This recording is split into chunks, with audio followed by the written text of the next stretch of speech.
The town of Chelswick, nestled in central England, was known for its ancient architecture and unhurried life. The locals were proud of their history. Narrow streets, Gothic cathedrals and grand buildings attracted tourists from all over the world. This fall, however, something changed. The city became the center of ominous rumors, which soon turned into a real panic. It all started with the fact that gargoyles appeared on the tops of buildings. Previously, they were not there. No one ordered the restoration or installation of new architectural elements. Nevertheless, creepy statues appeared on the roofs, stone figures with distorted faces and sharp claws. They stared down at passers-by with blank eyes, causing an inexplicable sense of unease.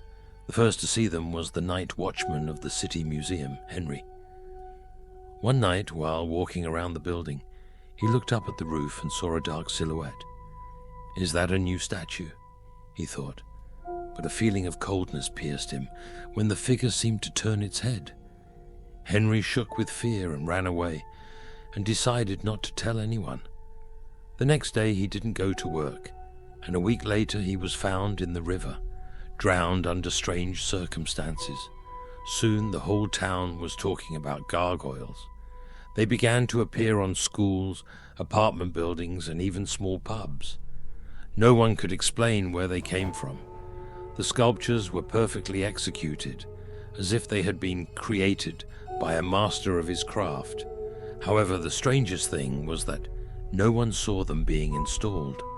At the same time, young people started going missing.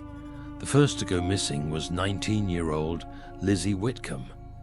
She was last seen at a party downtown. Friends said she went outside and was never seen again.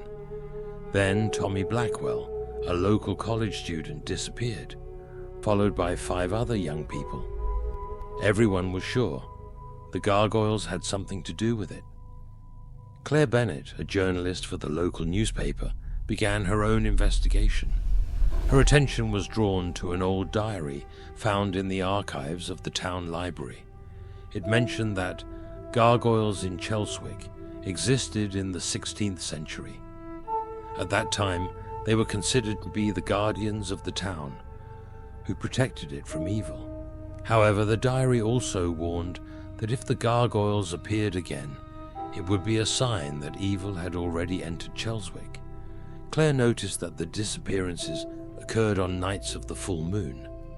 She decided to spend the night outside, watching one of the gargoyles mounted on the roof of the town hall. Her friend Emma stayed with her, armed with a camera. The hours stretched slowly, and nothing seemed to portend trouble. At 3 in the morning, however, Claire heard a sound like something heavy moving across the roof. She and Emma looked up and froze. The gargoyle that had been sitting motionless before was now moving. Its stone wings spread, its claws dug into the roof, and its eyes glowed red. The creature leapt down, ending up right in front of the girls. Its distorted face expressed anger, and a low growl erupted from its mouth. Claire and Emma ran without turning around. Stone claws scraped on the pavement behind them. At one point, Emma fell, and Claire had to leave her behind to save herself. When she looked back, Emma was gone, just a pool of blood on the sidewalk. The next morning, Claire told the police, but they didn't believe her. The streets were patrolled more heavily, but the disappearances didn't stop. Residents became afraid to leave their homes at night. Meanwhile, gargoyles continued to appear in new places. Claire decided to contact Professor Fletcher, a specialist in the occult who taught at the University of London. Fletcher studied the photographs of the gargoyles and came to the conclusion that these are not ordinary jewelry. They're not just statues, they're souls trapped in stone. If they come to life, it means someone has performed a ritual to free them, he said. He added that in order to stop the gargoyles, it is necessary to find the person who caused them. Claire returned to Chelswick and started asking around to the old-timers. One of them, Mr. Holloway, told her an old legend about a cult that once existed in the town. This cult worshipped an ancient being known as the Winged Oracle. People made sacrifices to him in exchange for power and wealth. Holloway suggested that the cult might have been revived.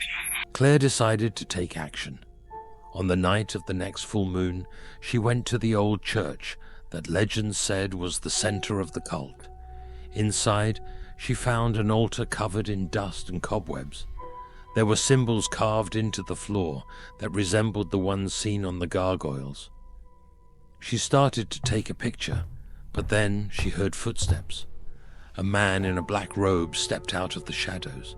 His face was hidden, but his voice sounded familiar. It was the mayor of the city, Edward Grayson.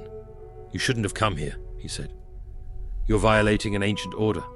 "Did you bring them to life?" Claire screamed. "You killed all those people? They were a necessary sacrifice," Grayson replied. "The city thrives because we keep the balance." Grayson raised his hands, and the symbols on the floor began to glow. Claire felt the air grow heavy and the shadows around her thicken. At that moment, she remembered Fletcher's words that the gargoyle spirits could be locked back in if the altar was destroyed. She grabbed the heavy statue and struck the altar with all her might. There was a loud thud, and the symbols went out. Grayson screamed, his body contorted as if he were being torn from the inside. The gargoyles all over the city let out a shrill scream, then froze and turned to stone. Claire ran out of the church, barely standing on her feet. The town was slowly returning to normal, but the memory of the events of that fall remained. No one knew what had happened to Grayson, and Claire had decided to leave Chelswick, taking only her diary and photographs with her. The gargoyles no longer came to life, but their silhouettes still lingered on the rooftops, a reminder of the dark days when shadows ruled the city.